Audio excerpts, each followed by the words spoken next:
Bienvenidos al último episodio de Como en los días de Noé. Soy el presentador Jeff Reich. Noé hizo su última y solemne súplica a las personas cuando estaban frente al arca. En ese momento, su decisión fue definitiva.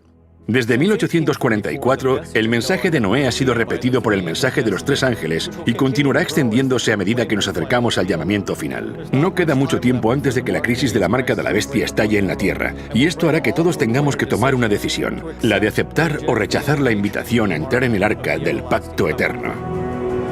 El propósito de esta crisis es probar el carácter de las personas, para que se vea si lo que reina en sus corazones es el egoísmo o el amor altruista a Dios. La crisis no desarrollará la fe de nadie, sino que revelará si existe una confianza duradera en las promesas de Dios. Después de que se hayan dado todas las advertencias y haya terminado la última súplica sincera para que las personas entren en el arca, la puerta de la salvación se cerrará como ocurrió en los días de Noé. Al finalizar el tiempo de gracia, las últimas 7 plagas se derramarán sobre los que rechazaron la misericordia de Dios, y cuando estas plagas terminen, Jesús vendrá otra vez.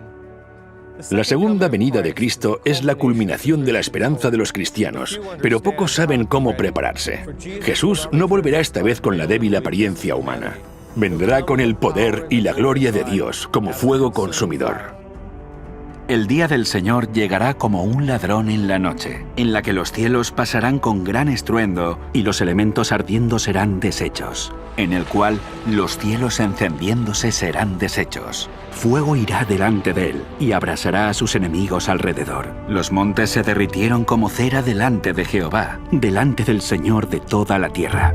Los peces del mar, las aves del cielo, las bestias del campo y toda criatura que se arrastra sobre la tierra, y todos los hombres que están sobre la faz de la tierra, temblarán ante mi presencia. Y se desmoronarán los montes y los vallados caerán, y todo muro caerá a tierra, y todas sus ciudades serán asoladas delante de Jehová, delante del ardor de su ira. Será quebrantada del todo la tierra. Enteramente desmenuzada será la tierra, en gran manera será la tierra conmovida. Temblará la tierra como un ebrio, y será removida como una choza. Vendrá nuestro Dios y no callará.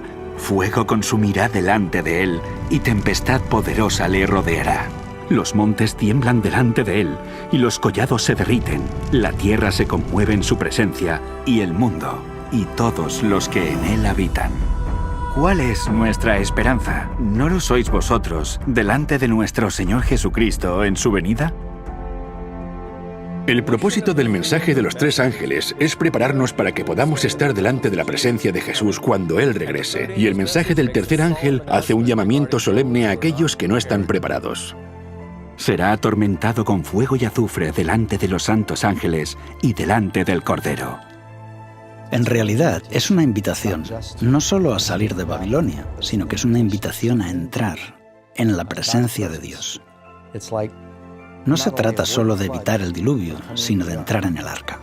Dios tendrá un pueblo preparado para que pueda estar en su presencia y que entienda la naturaleza del fuego ardiente. Será así para nosotros, porque cuando entendamos esto, podremos prepararnos para conocerle.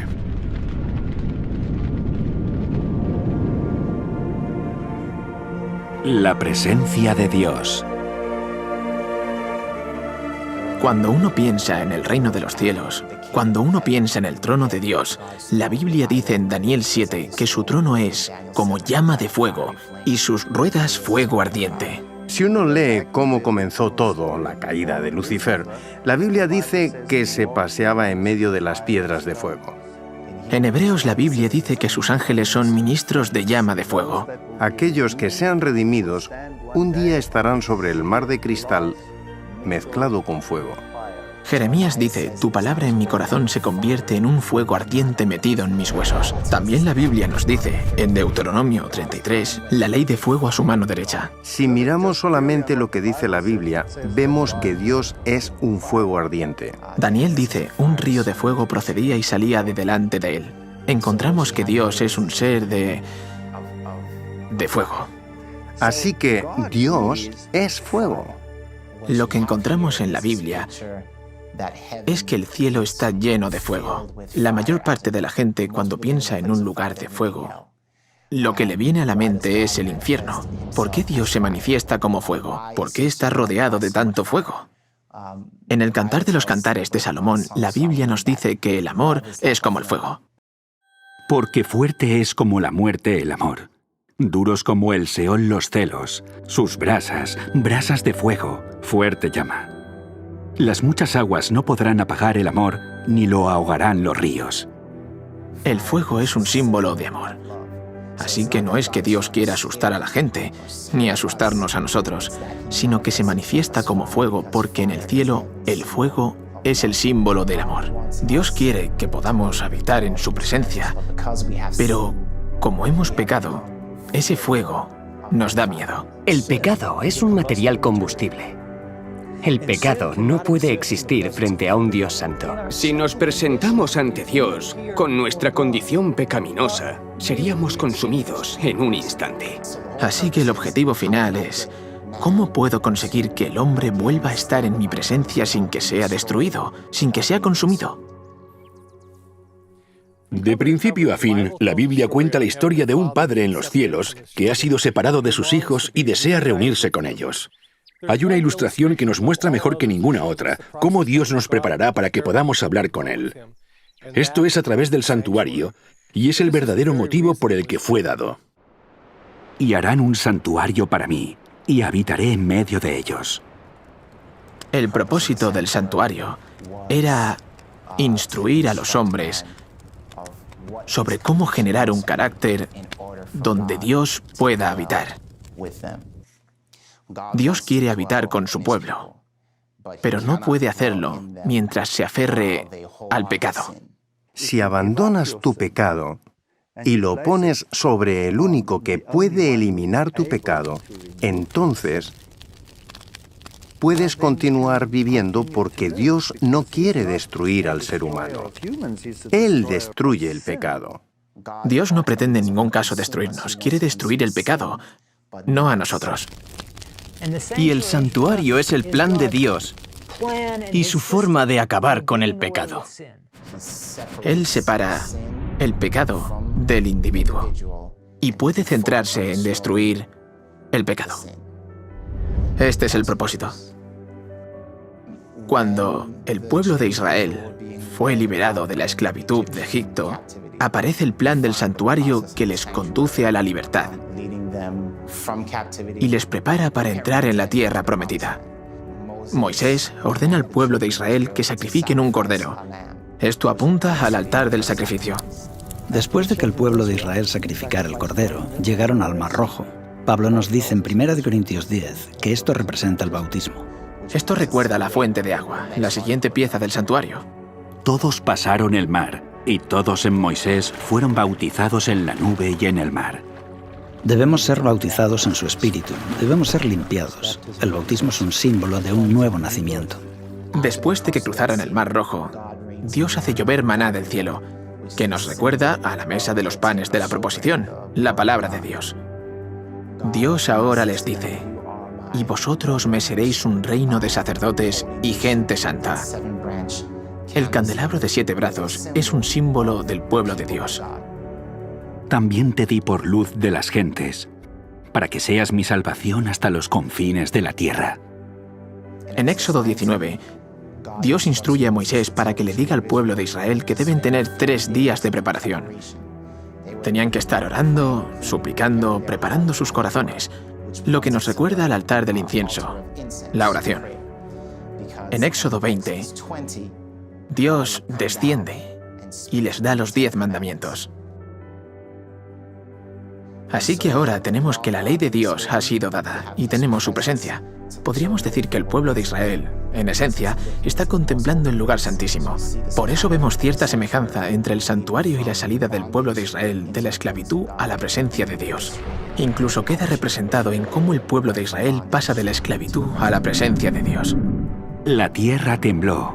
También destilaron los cielos ante la presencia de Dios. Aquel Sinaí tembló en la presencia de Dios, del Dios de Israel. La última petición de Jesús a su Padre fue la de morar con los que le aman para que puedan experimentar la completa revelación de su amor sin ser consumidos por él. Las 2 promesas del pacto eterno hablan de la promesa de Dios de mostrar misericordia al hombre y santificarlo, y así la oración de Cristo tiene su respuesta. Es maravilloso, aunque no sorprendente, que encontremos que los símbolos de estas dos promesas se manifiesten mediante gloria de Dios, en el lugar santísimo. Porque el Hijo del Hombre vendrá en la gloria de su Padre con sus ángeles. Los profetas en visión contemplaron la llegada de Cristo y quedaron asombrados. Isaías dijo, ¿quién de nosotros habitará con el fuego consumidor? ¿Quién de nosotros podrá habitar con las llamas eternas? Entonces Isaías respondió a su propia pregunta y dijo, el que camina en justicia. Se nos dice que el justo es quien podrá habitar con el fuego eterno. Así que, ¿cómo podremos estar en la presencia de Dios cuando regrese? Uno de los mejores ejemplos es el de Noé, que fue llamado pregonero de justicia.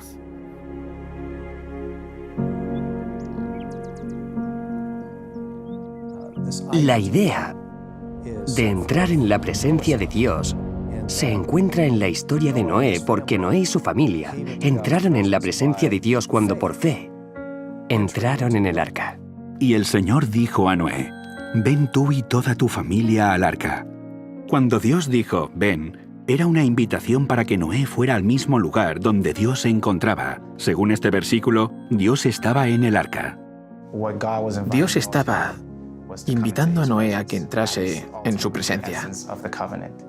Esta es la esencia del pacto. Es un acuerdo.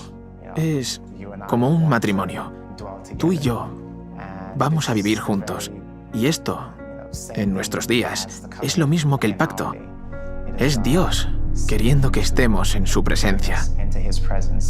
La razón por la que Noé pudo entrar en la presencia de Dios aparece en el mismo versículo. Porque a ti he visto justo delante de mí en esta generación. Noé era justo, él construyó el arca. Antes no había conocido la lluvia, tuvo que actuar en base a su fe. Y esa es posiblemente la única característica que explica por qué Noé era diferente del resto del mundo. Por la fe, Noé, cuando fue advertido por Dios acerca de cosas que aún no se veían, con temor, preparó el arca en que su casa se salvase, y por esa fe condenó al mundo, y fue hecho heredero de la justicia que viene por la fe. ¿Cómo se convirtió Noé en heredero de la justicia? Leemos en este versículo que fue porque preparó un arca. En cierto sentido, el arca de Noé era como un santuario y un lugar de descanso en la presencia de Dios. Y nosotros también tenemos un arca que preparar. Debemos ser santuarios vivos para que Dios pueda habitar en nosotros. Como Pablo dijo, ¿o ignoráis que vuestro cuerpo es templo del Espíritu Santo, el cual está en vosotros, el cual tenéis de Dios, y que no sois vuestros? A través del proceso del santuario, a medida que el hombre se acerca a Dios, éste se transforma y se convierte en un santuario vivo en la presencia de Dios. Así que el santuario es, por así decirlo, como un vestidor. Cuando entramos sucede una transformación. Es el cambio de la condición actual de maldad a ser rectos. Y esto nos permite finalmente estar ante la presencia de Dios cara a cara. Dios le dio a Noé el plan para salvarlo. Y Noé cooperó con el plan de Dios al preparar el arca. De la misma forma, Dios nos ha dado el plan del santuario y debemos cooperar con el plan de Dios para nuestra salvación, preparando un lugar donde podamos habitar en su presencia conforme recorremos el camino del santuario. Porque vosotros sois el templo del Dios viviente. Como Dios dijo, habitaré y andaré entre ellos y seré su Dios y ellos serán mi pueblo. Dios llenó el tabernáculo y lo santificó en el momento en el que todas las piezas del santuario se habían colocado en su lugar dentro del tabernáculo del Antiguo Testamento. En definitiva, lo que Dios está intentando hacer es colocar todas esas piezas del santuario en nosotros. Esto significa que el altar del sacrificio implica vivir una vida de sacrificio. El lavacro significa tener una vida de pureza. También tener una vida basada en la palabra de Dios.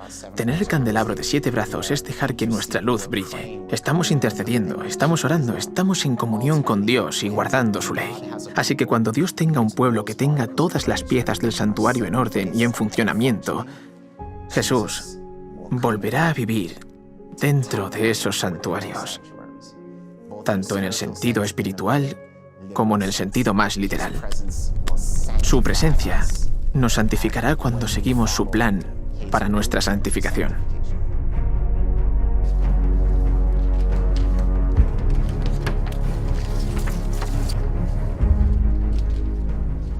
Muchos cristianos se preguntan por qué Jesús aún no ha regresado. ¿A qué espera? Bien, Jesús mismo nos dice que como en los días de Noé, así será la venida del Hijo del Hombre.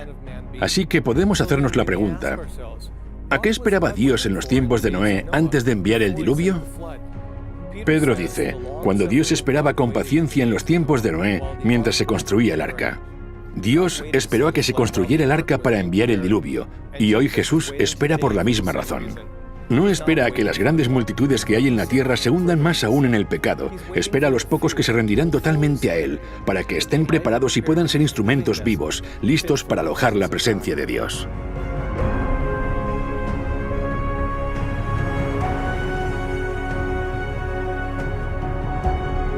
¡Necesitamos estar limpios! El mensaje del tercer ángel tiene el propósito de preparar un pueblo listo para estar delante de Dios. Es una advertencia sobre la adoración a la bestia y a su imagen, y sobre recibir su marca. Pero el propósito de este conflicto final es principalmente el de prepararnos, para que podamos estar en la presencia de los ángeles santos y en presencia del Cordero. Este mensaje nos guía al lugar santísimo ante la presencia del Cordero. Por esta razón, el mensaje del tercer ángel y el santuario están conectados. La presencia de Dios estaba en el lugar santísimo del santuario del Antiguo Testamento. El sumo sacerdote solo podía entrar al lugar santísimo una vez al año, pero ahora se nos llama a seguir al sumo sacerdote al lugar santísimo mediante la fe.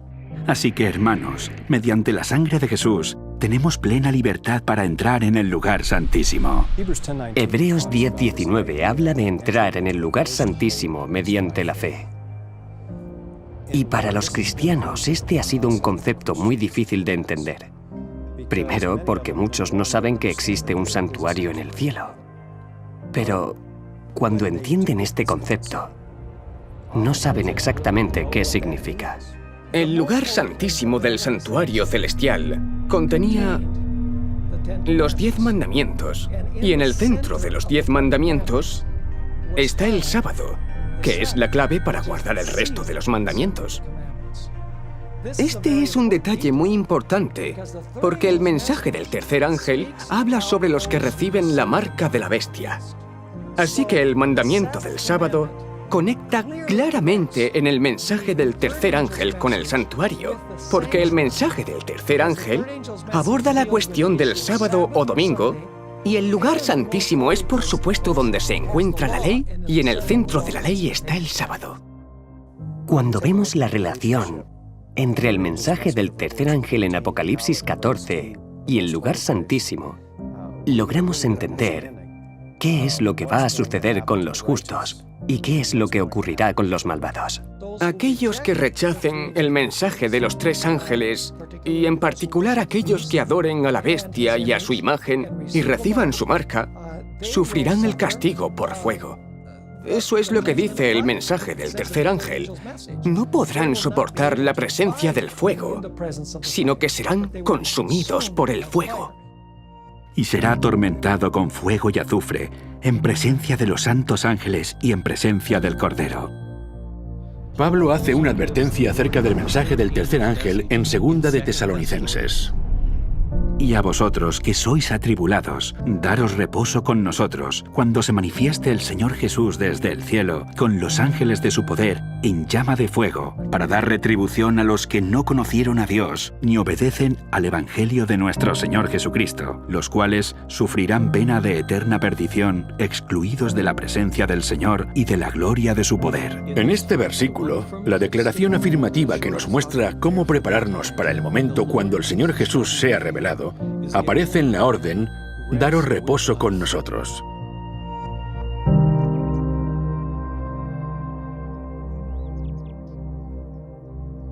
Solo aquellos que hayan entrado en el descanso de Cristo podrán mantenerse en pie delante de la presencia de Jesús. El mensaje del tercer ángel también nos advierte sobre aquellos que rechacen entrar en el descanso del sábado. Y no tienen reposo de día ni de noche los que adoran a la bestia y a su imagen, ni nadie que reciba la marca de su nombre.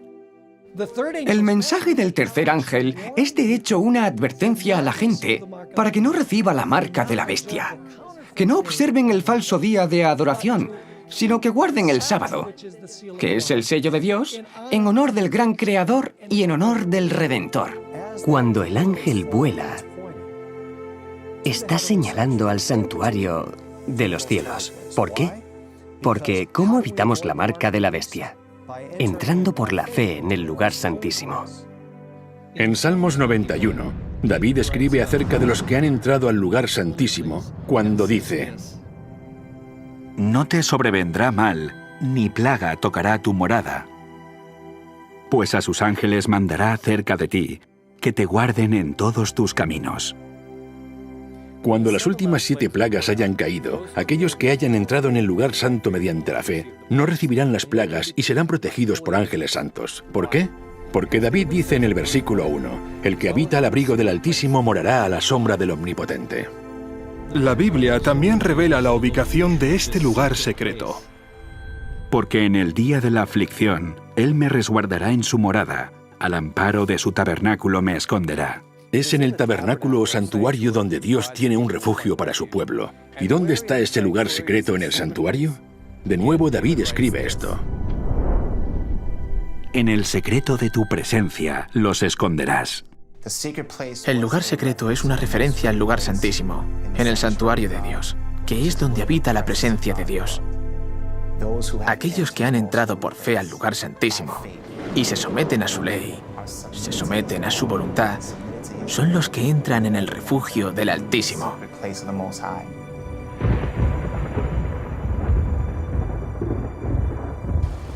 El Salmo 91 dice que la plaga no se acercará a ellos.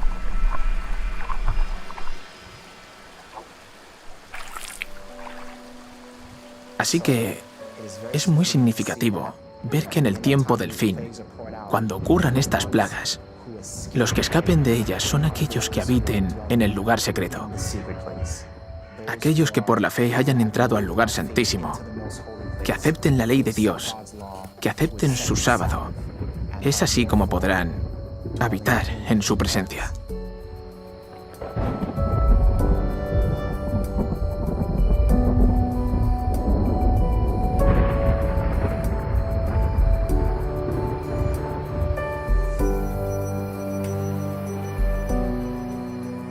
En el lugar santísimo del santuario está la presencia de Dios, el arca del pacto, y dentro del arca estaban los 10 mandamientos, también llamados el testimonio. En los días de Noé, el trono estaba representado simbólicamente en la tierra. Dentro del arca estaba la presencia de Dios, estaba el arca en sí misma, y dentro del arca estaban los testimonios vivos, en cuyos corazones y mentes había sido escrita la ley de Dios. Habían entrado en el arca, en la presencia de Dios, que nos recuerda al lugar santísimo, y en sentido espiritual habían aceptado el pacto. Esta escena no es sino una representación simbólica de ese día final, cuando aquellos que hayan aceptado el pacto eterno estén delante de la presencia de Cristo cuando Él regrese. Dios quería decir al hombre: mira, esto es lo que quiero para ti. Quiero que puedas estar en mi presencia sin que seas destruido. Igual que Sadrach, Mesach y Abednego. Veamos lo que ocurrió. Les dicen que cuando la música pare, tienen que inclinarse ante la imagen. Se niegan a hacerlo y entonces son llevados ante el rey. El rey les da otra oportunidad y les dice: si no lo hacéis, os arrojaré a un horno de fuego incandescente. Y por supuesto, no lo hicieron. Calentó el horno 7 veces más fuerte de lo que ya estaba y los arrojó dentro. Pero no les destruyó porque la presencia de Dios estaba allí con ellos. Pero el mismo fuego sí que destruyó a aquellos que los arrojaron dentro del horno de fuego. Fue porque no estaban preparados para estar delante de la presencia de Dios, mientras que no afectó en nada a Sadrach, Mesach y Abednego. ¿Por qué no ardieron estos 3 jóvenes? La respuesta es sencilla. No había rastro de pecado en ellos. Estaban tan unidos a Cristo que Él estaba con ellos en el fuego. Su carácter estaba tan pulido que estaban limpios. delante del Hijo de Dios. Aquellos que han aceptado a Jesús como Salvador y que han permitido que la gracia de Dios limpie sus vidas de pecado, no serán consumidos por el fuego. Como habían obedecido a Dios, fueron protegidos y purificados por Cristo. Podían estar entre llamas y resultar ilesos. Y por otro lado, aquellos que los arrojaron al fuego fueron destruidos por el mismo fuego sin que ni siquiera estuvieran dentro del horno. Los que son justos serán arropados por la justicia de Cristo. No habrá nada en ellos que pueda arder. Y por lo tanto, podrán permanecer en la presencia del Señor, mientras que a los malvados, el mismo pecado que albergan los destruirá. Nuestro Dios es un fuego ardiente y ahora debemos permitir que Cristo y su Espíritu nos purifique y santifique para que podamos soportar su llegada. De lo contrario, huiremos de ese fuego, de esa gloria.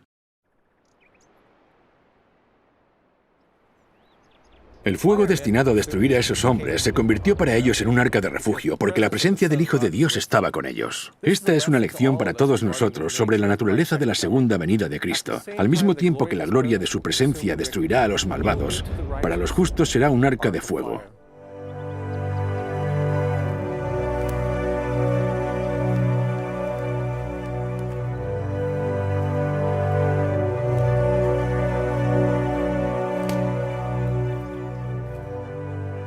Como se derrite la cera delante del fuego, así perecerán los impíos delante de Dios.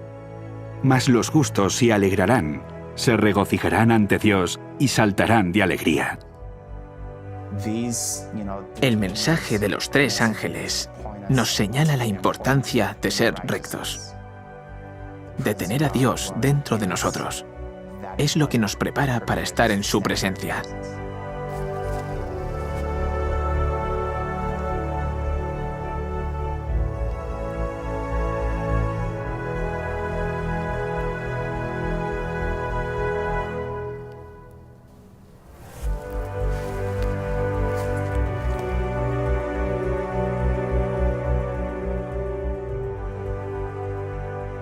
La misión que Jesús vino a cumplir en la tierra se revela en su última oración. Padre, aquellos que me has dado, quiero que donde yo estoy, también ellos estén conmigo, para que vean la gloria que me has dado. La última petición de Jesús a su Padre fue la de habitar con aquellos que le aman, para que puedan experimentar la completa revelación de su amor sin ser consumidos por él. Las 2 promesas del pacto eterno cumplen este propósito. Declaran la promesa de Dios de mostrar clemencia al hombre y santificarlo para que la oración de Cristo reciba respuesta. Es maravilloso, aunque no sorprendente, que encontremos que los símbolos de estas 2 promesas se manifiestan en el lugar santísimo mediante la gloria de Dios. El sábado es la señal de la promesa de Dios de santificar al hombre, para que pueda habitar en la presencia y la gloria de Dios. En su presencia, el verdadero significado del descanso del sábado será plenamente comprendido. Sin nada que separe al hombre de Dios, encontrará reposo por la eternidad.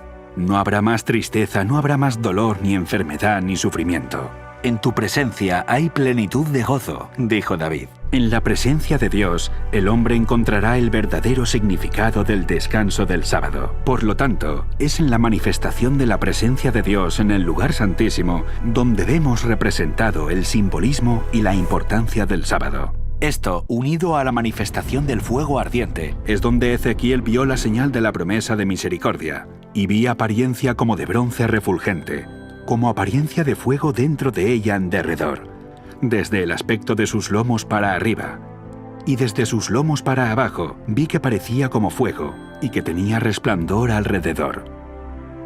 Entonces Ezequiel describe en detalle este resplandor que rodea la presencia de Dios. Como parece el arco iris que está en las nubes el día que llueve, así era el parecer del resplandor alrededor. Esta fue la visión de la semejanza de la gloria del Señor.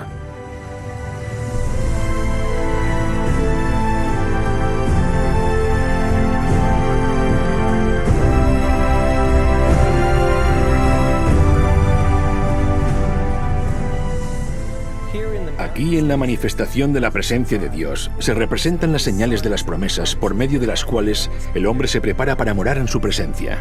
El sábado, dado por Dios para ser un pacto perpetuo o eterno, es una señal de la promesa de Dios de santificar al hombre para que pueda estar en su presencia. Y el arco iris dado a Noé es un símbolo de la promesa del pacto eterno de misericordia para el perdón de los pecados. Sendas promesas son garantizadas por la vida y muerte de Jesús. Él vivió una vida sin pecado para que nosotros podamos ser santificados por los méritos de su justicia. Él murió en nuestro lugar por los pecados que hemos cometido para que podamos recibir su misericordia. En estos dos símbolos está representada la importancia del Evangelio y el pacto eterno. Todo para que el Señor, separado de sus hijos por culpa del pecado, pueda de nuevo reunirse con ellos cuando regrese. Y a aquel que es poderoso para guardarlos sin caída y para presentarlos sin mancha delante de su gloria con gran alegría, al único y sabio Dios, nuestro Salvador. Sea gloria y majestad, imperio y potencia, ahora y por todos los siglos. Amén. El llamado era a entrar en el arca. En realidad era una invitación para que las personas entraran dentro de la seguridad del arca, que es el lugar secreto del Altísimo, el lugar santísimo del santuario. Esa es la invitación que ha estado anunciándose desde 1844. Ha estado llamando la atención de la humanidad hacia el arca del pacto, donde se encuentra la ley de Dios y donde además se encontraba la presencia de Dios. Es como si este mensaje invitase a la humanidad a entrar al lugar secreto del Altísimo, donde hay seguridad. En esta ocasión no será el diluvio de la destrucción lo que caiga sobre los malvados, sino el fuego. Nuestro mensaje es el mismo: entrad al arca. Pero no al arca que construyó Noé, sino al arca que Moisés colocó en el lugar santísimo. En realidad, el lugar secreto es la presencia de Dios.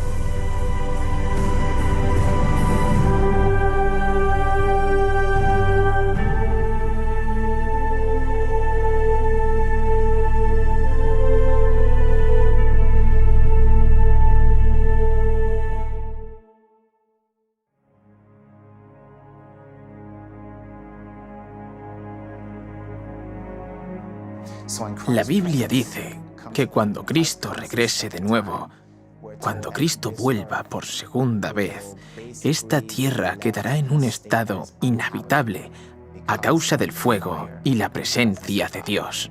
Tras la séptima y última plaga, Jesús regresará. Su presencia hará temblar la tierra, provocando una cadena de reacciones volcánicas alrededor del mundo. Y a tu presencia se escurriesen los montes, como fuego abrasador de fundiciones, fuego que hace hervir las aguas. La Biblia dice que en el juicio final caerá fuego del cielo y que el fuego también saldrá de la tierra. Todo lo que va a provocar la destrucción, los depósitos de fuego y granizo, están en la corteza de la tierra.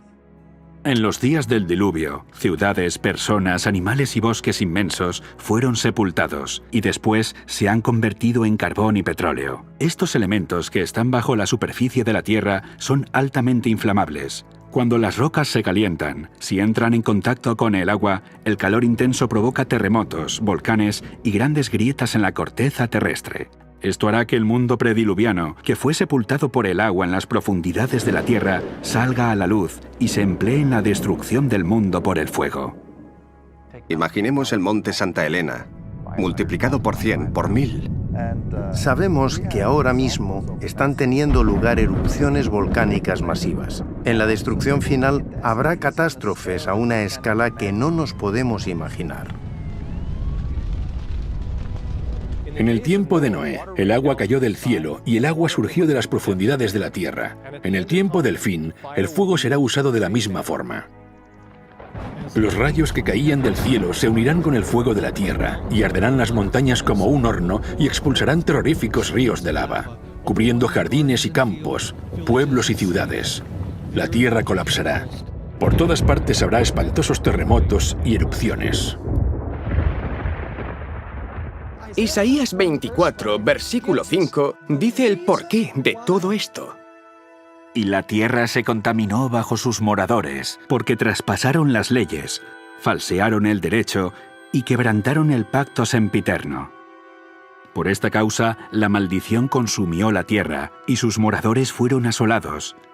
Por esta causa fueron consumidos los habitantes de la tierra, y disminuyeron los hombres. Es interesante que diga que traspasaron las leyes. En el libro de Deuteronomio encontramos que el pacto, los 10 mandamientos, se escribió en tablas de piedra. Así que la causa principal es la falta de consideración que las personas han tenido por la ley de Dios y más concretamente por su sábado. Aunque en el tiempo de Noé el mundo entero fue destruido, en las páginas del Génesis vemos que solo quedaron con vida Noé y los que estaban con él en el arca. En el tiempo del fin ocurrirá lo mismo. Solo aquellos que hayan entrado en el arca del pacto eterno serán salvos. Durante este tiempo recibirán la misma misericordia que preservó a Noé durante el diluvio. El arco iris que Noé y su familia vieron después del diluvio, en cierta forma era un pacto eterno que no solo les incluía a ellos y a las siguientes generaciones, también incluiría a la generación de Dios en el tiempo del fin, que sería protegida en medio de las convulsiones que tienen lugar en la tierra durante la 7ª plaga, tal y como aparece en el libro de Isaías. Dios promete que, al igual que el pacto que hizo con Noé, Él mantendrá ese pacto con su pueblo. Aunque durante el diluvio la tierra colapsó, Él preservó a Noé y lo ratificó con la promesa del arco iris. Dios dice que hará lo mismo con su pueblo en el tiempo del fin. Con un poco de ira escondí de ti mi rostro por un momento, pero con misericordia eterna tendré compasión de ti, dijo el Señor tu Redentor. Porque esto no será como en los días de Noé, cuando juré que nunca más las aguas de Noé pasarían sobre la tierra. Así he jurado que no me enojaré contra ti, ni te reñiré. Porque los montes se moverán, y los collados temblarán, pero no se apartará de ti mi misericordia, ni el pacto de mi paz se quebrantará, dijo Jehová, el que tiene misericordia de ti. En este pasaje, Dios confirma con la última generación el pacto de misericordia que Él estableció con Noé antes del diluvio.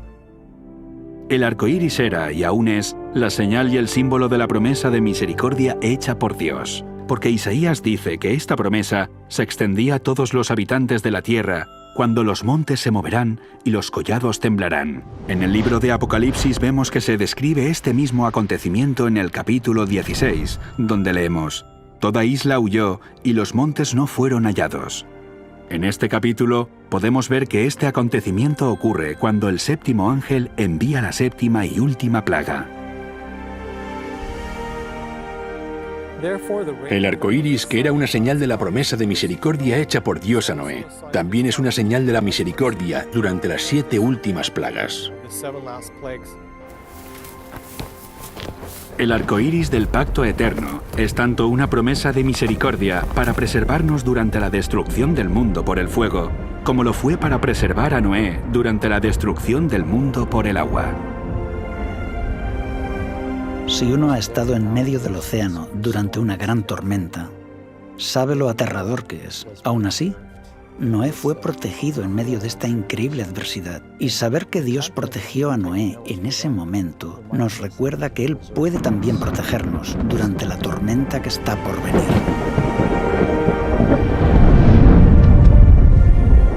Incluso cuando caiga la 7ª plaga y el mar se trague las montañas, Él dice: «Durante ese tiempo mantendré mi promesa de protegerte». Dios es nuestro amparo y fortaleza, nuestro pronto auxilio en las tribulaciones. Por tanto, no temeremos aunque la tierra sea removida y se traspasen los montes al corazón del mar. Aunque bramen y se turben sus aguas, y tiemblen los montes a causa de su braveza.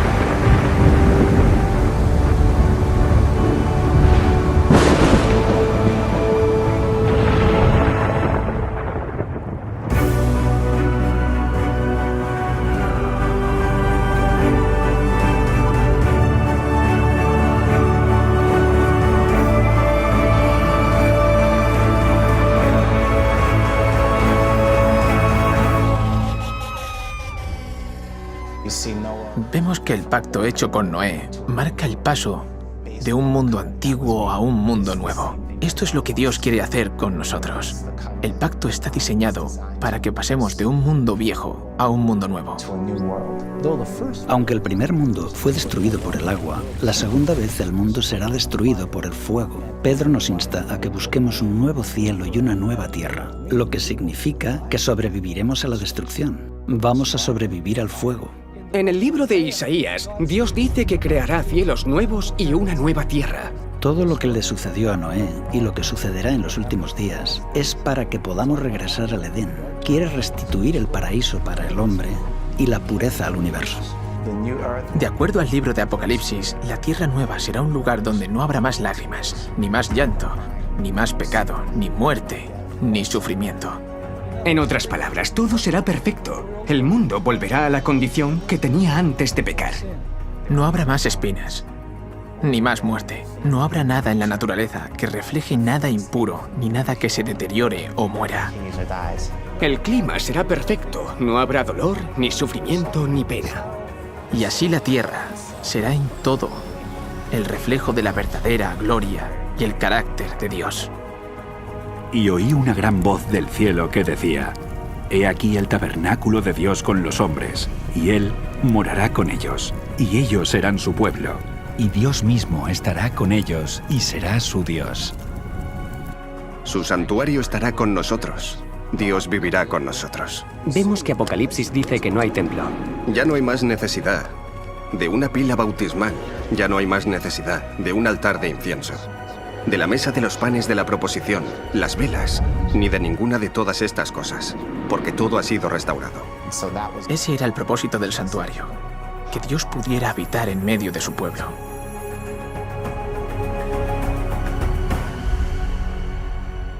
No hay necesidad de templo porque Dios es el templo, habita con el hombre. Ahora el santuario está completo, gracias a Dios, gracias a Cristo. Y nosotros, su pueblo, nosotros los que elegimos estar ahí, reinaremos con Él para siempre. Dios desea hacer de este lugar una nueva tierra, y lo hará. Pero solo aquellos que acepten el pacto y entren en el arca vivirán para salir del arca y ver cómo esto se cumple. Enjugará Dios toda lágrima de los ojos de ellos, y ya no habrá muerte, ni más llanto, ni clamor, ni dolor, porque las primeras cosas pasaron. Y el que estaba sentado en el trono dijo: He aquí, yo hago nuevas todas las cosas. Esas cosas que nos han causado tanta desgracia y tanta aflicción y tanto dolor desaparecerán. Se nos dará una nueva tierra y un nuevo corazón. Pero continuaremos siendo nosotros mismos. Yo seré yo y tú serás tú. Pero seremos diferentes, porque ya no habrá dolor, ni llanto, ni muerte. Eso es amor. Ese es el amor más grande.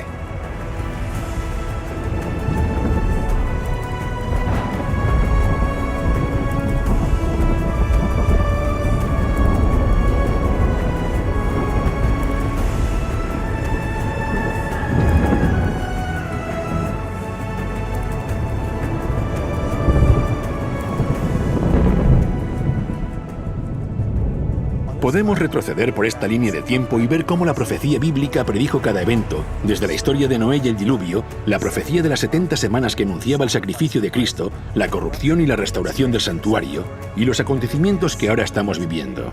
Con este registro histórico, podemos saber con certeza que estamos al final del juicio, viviendo en los últimos días. Los días de Noé han terminado. La puerta de la misericordia está casi cerrada y las últimas profecías de Apocalipsis se están cumpliendo rápidamente ante nosotros. El papado y los Estados Unidos se están aliando. Protestantes y católicos se están uniendo.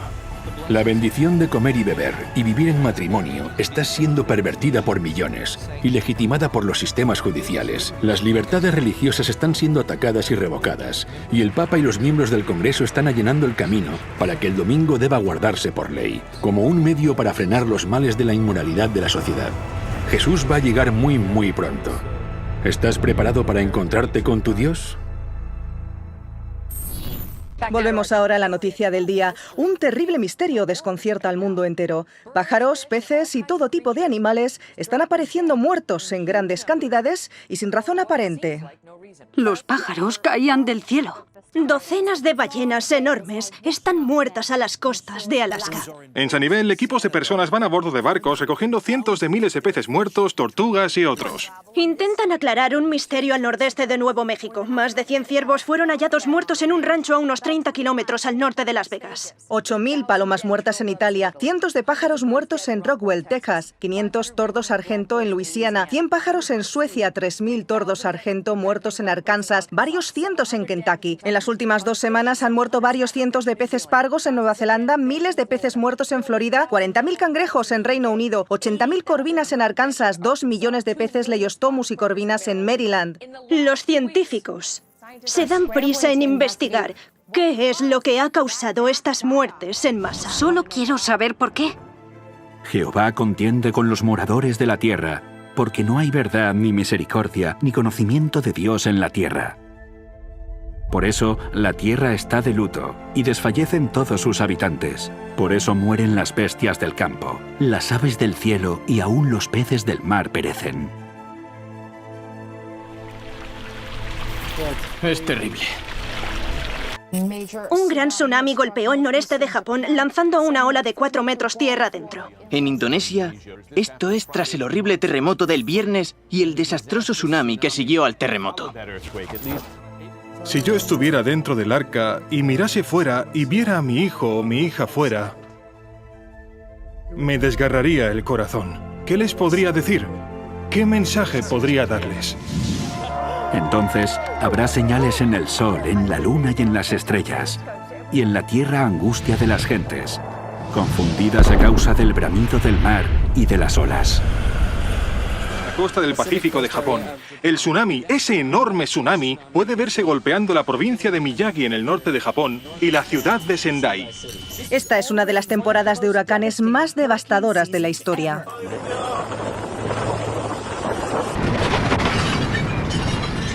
Objetos en llamas cayendo desde el cielo después de que un meteorito explotase en la Tierra, causando un inmediato desastre. En estos momentos impactan varios tornados en Oklahoma, uno de ellos de 1,5 kilómetros de envergadura. Incendios descontrolados al oeste. Solamente en California hay más de una docena ardiendo.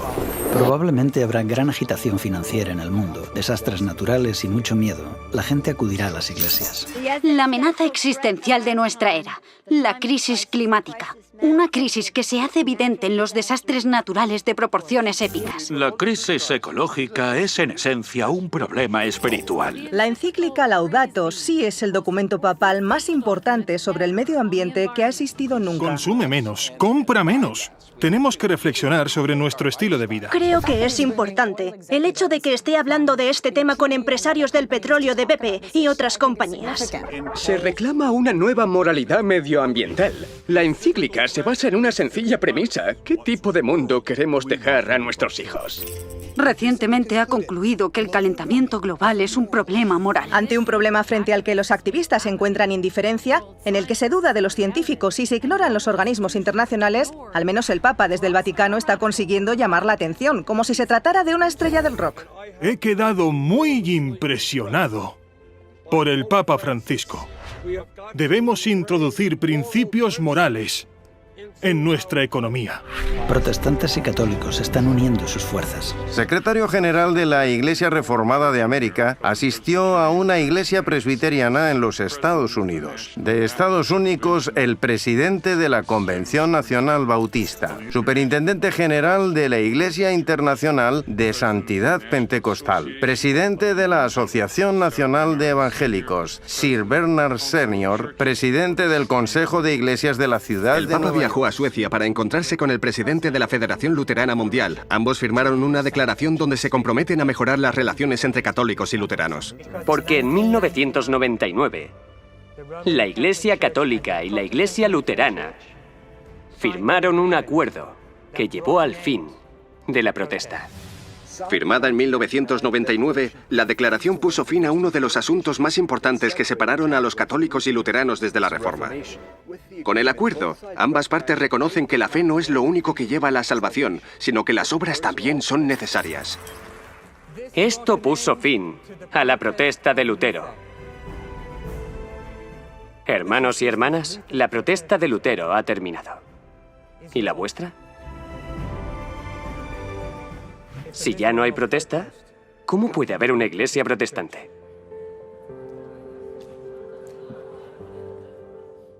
Tal vez ahora todos seamos de nuevo católicos. Una de las cosas que Dios ha puesto en nuestro corazón es que dejemos nuestras diferencias a un lado y que nos unamos.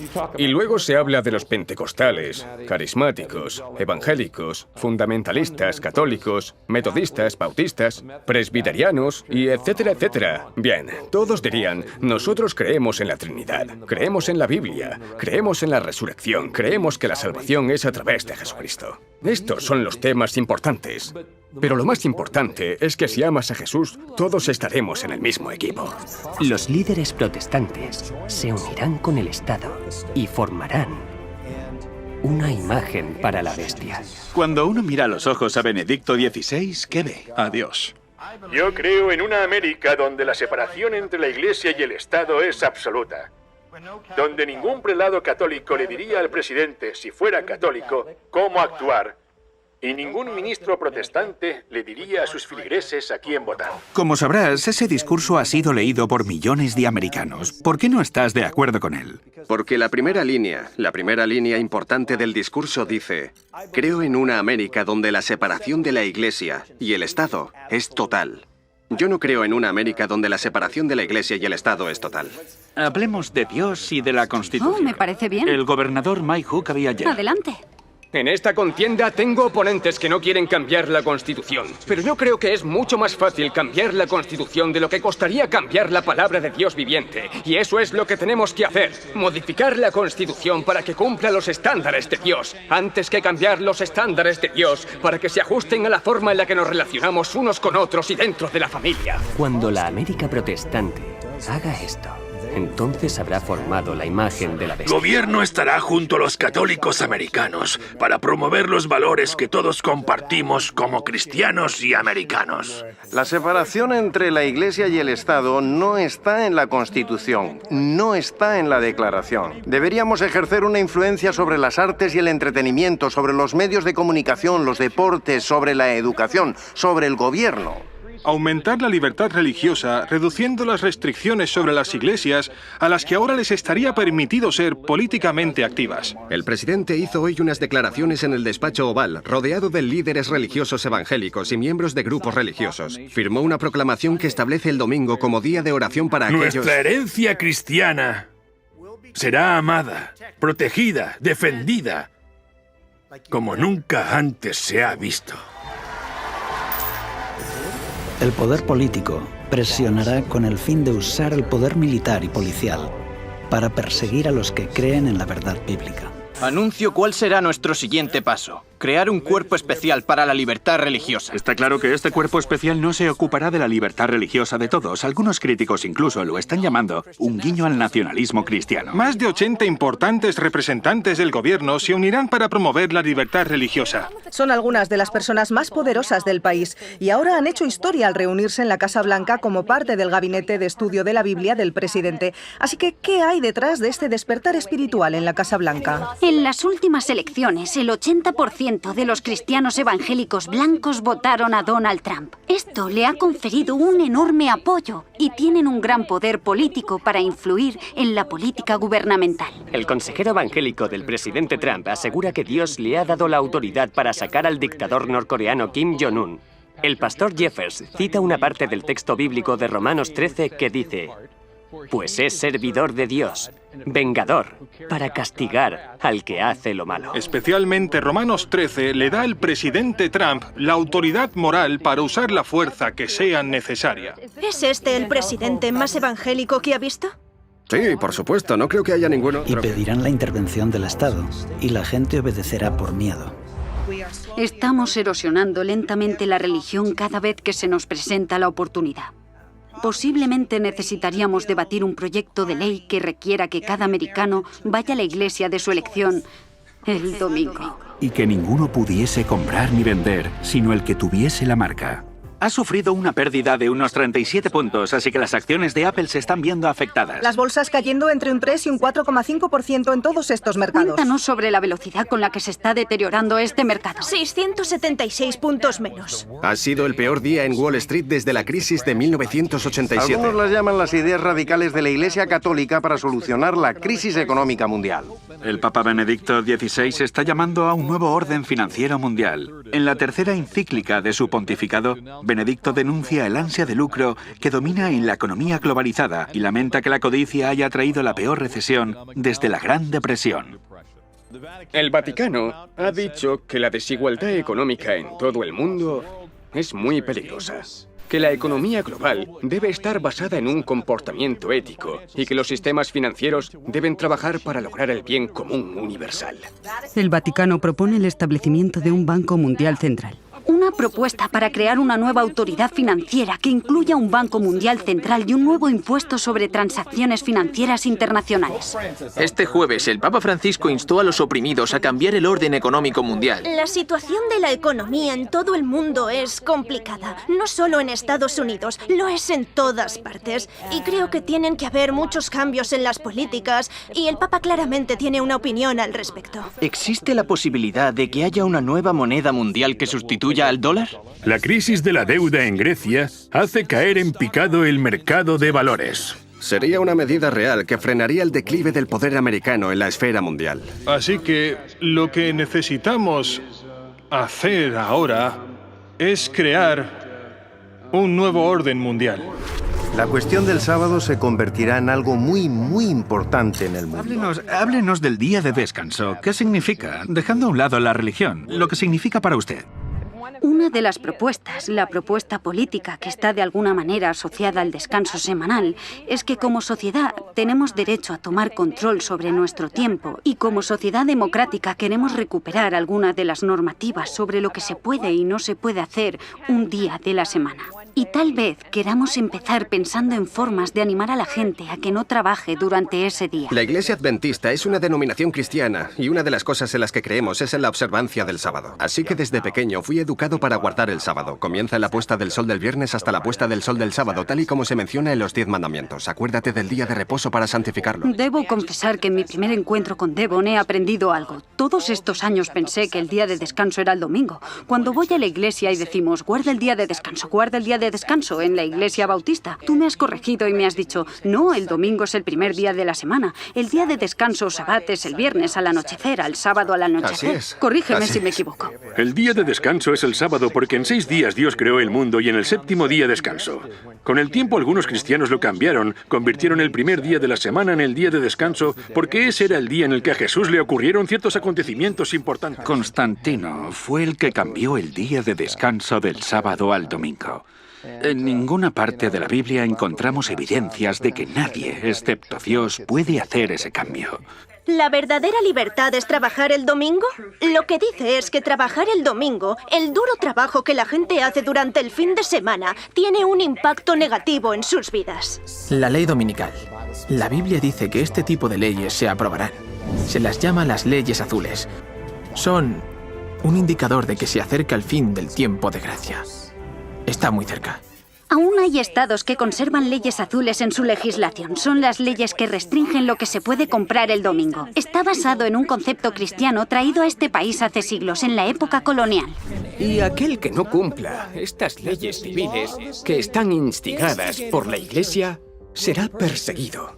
En Estados Unidos, los líderes religiosos presionarán fuertemente para implantar una ley dominical nacional. Y esto con el tiempo llevará a una ley del domingo en todo el mundo. La Directiva del Tiempo de Trabajo de la Unión Europea dice que el domingo debería ser un día semanal de descanso para los trabajadores europeos. No se trata necesariamente de algo religioso. Al menos ya no lo es. ¿El domingo debería ser un día de descanso? Si como país y como individuos decimos que nuestras relaciones dentro de la comunidad son en realidad lo más importante para nosotros, creo que tenemos que descansar un día a la semana. para dar prioridad a las relaciones. A finales de este año, el nuevo gobierno italiano prohibirá que los domingos se realicen compras en los grandes centros comerciales. La razón es que el gobierno italiano teme que las compras durante el fin de semana estén destruyendo las tradiciones familiares. La prohibición de trabajar los domingos. Eso es. Y este domingo varias tiendas de productos de hogar decidieron desafiar la prohibición. Y esto ha causado bastante revuelo y continúa siendo el foco de atención aquí hoy. Echemos un vistazo a Liberación, que habla del domingo sagrado. Es probable que el ritmo de consumo esté distorsionando el hecho de que el domingo es el momento especial para celebrar el Día del Señor y de la comunidad. Nuestra instrucción sobre la Eucaristía se centra hoy en la importancia de la misa del domingo.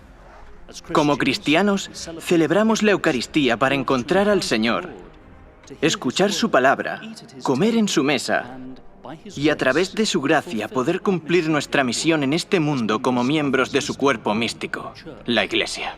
Al ser el día de la resurrección y del derramamiento del Espíritu Santo en el Pentecostés, el domingo es el día sagrado por excelencia para los cristianos. ¿Cómo podríamos pasar este día sin reunirnos con el Señor? Tristemente, en muchas sociedades secularizadas hemos perdido el significado del domingo. El Segundo Concilio Vaticano nos pidió que celebrásemos el Día del Señor como un día de alegría y descanso del trabajo servil. Se trata de una señal de nuestra dignidad como pueblo de Dios. El propósito es que cada domingo sea un anticipo de la dicha eterna y del reposo al que estamos llamados y que compartimos incluso ahora en la Sagrada Comunión.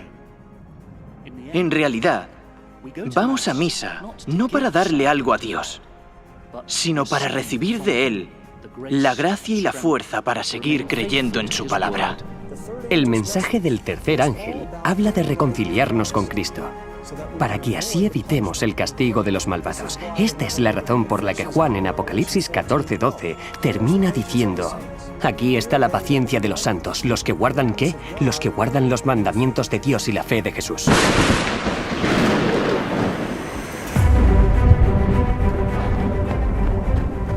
Vivimos al final del tiempo del juicio al mundo. La crisis final está próxima, pero la puerta del arca aún está abierta y Jesús aún nos extiende su mano. Ahora es el momento de entrar en el pacto eterno, entrando en su descanso. Solo aquellos que reciban la misericordia de Dios y sean santificados encontrarán refugio con Cristo en Dios hasta que pase la desolación. Vuelve tu rostro al trono de Dios y allí verás el arco iris del pacto, la promesa viva de Dios.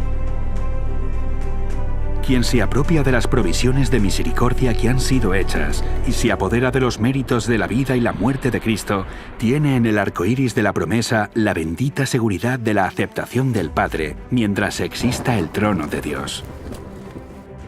Mientras se derraman las últimas 7 plagas y durante la venida de Cristo, los justos habitarán sanos y salvos en presencia del Cordero, a la espera de un nuevo cielo y una nueva tierra donde habite la justicia. Y por fin Dios habitará con el hombre.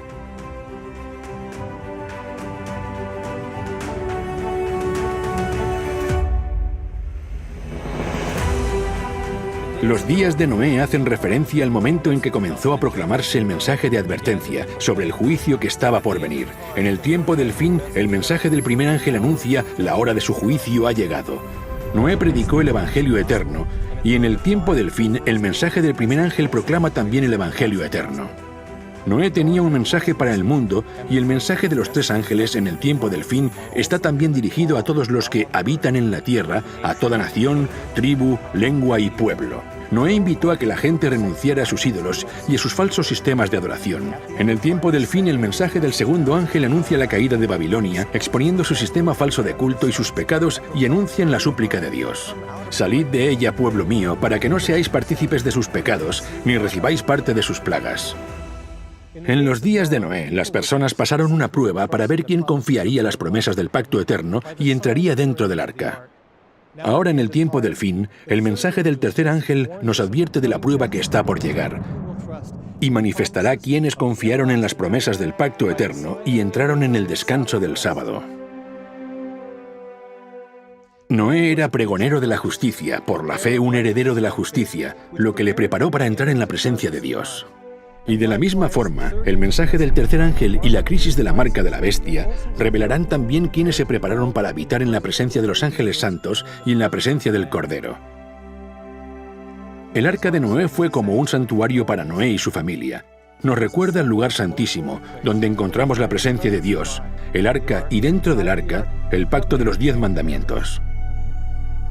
Es ahora cuando podemos ver el significado más profundo de esta antigua historia y cómo es una lección que nos enseña a entrar en el lugar santísimo del santuario de los cielos a través de la fe y la sangre de Jesús. También nosotros debemos estar preparados para descansar en presencia de Dios, sanos y salvos dentro del arca del pacto. Dios dijo a Noé: «Mas estableceré mi pacto contigo y entrarás en el arca». Con estas palabras, Dios invitó a Noé a entrar en su presencia. Una imagen de la última invitación de Jesús al hombre para que entre en la gloria de su presencia en su segunda venida. Las lágrimas de Noé y sus últimas súplicas a los hombres presagiaron las lágrimas de Jesús en su última y angustiosa súplica, dirigida a nosotros mediante el mensaje de estos 3 ángeles. Nos dice lo mismo que a Noé: «Entra en el arca». Así que ahora el capitán de nuestra salvación nos está invitando a entrar en el último arca con estas palabras: Inclinad vuestro oído y venid a mí. Oíd y vivirá vuestra alma, y haré con vosotros pacto eterno. Ya no habrá más pecado ni pecadores. Todo el universo quedará limpio. Toda la creación late al unísono en armonía y gozo. De aquel que todo lo creó manan vida, luz y contentamiento por toda la extensión del espacio infinito. Desde el átomo más imperceptible hasta el mundo más vasto, todas las cosas animadas e inanimadas declaran en su belleza sin mácula y en júbilo perfecto que Dios es amor.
Como en los días de Noé, el arca de fuego.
La decisión más difícil a la que me he enfrentado fue la de si guardar o no el sábado.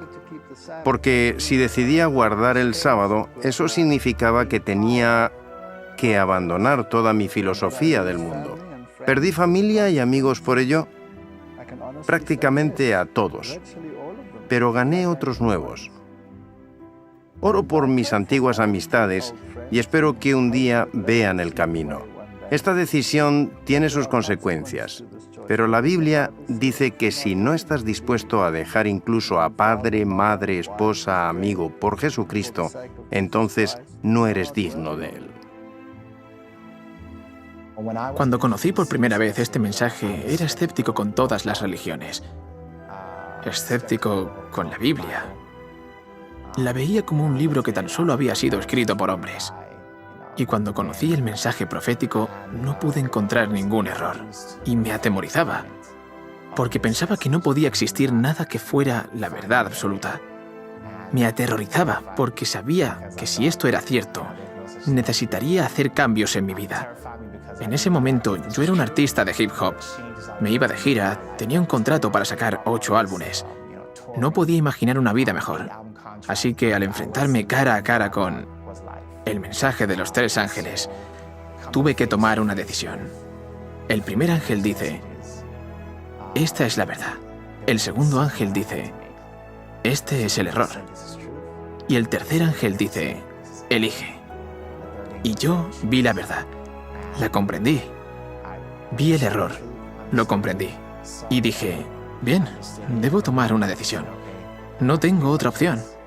Di marcha atrás. Rechacé un contrato de $1 millón y dije, Señor, estoy preparado.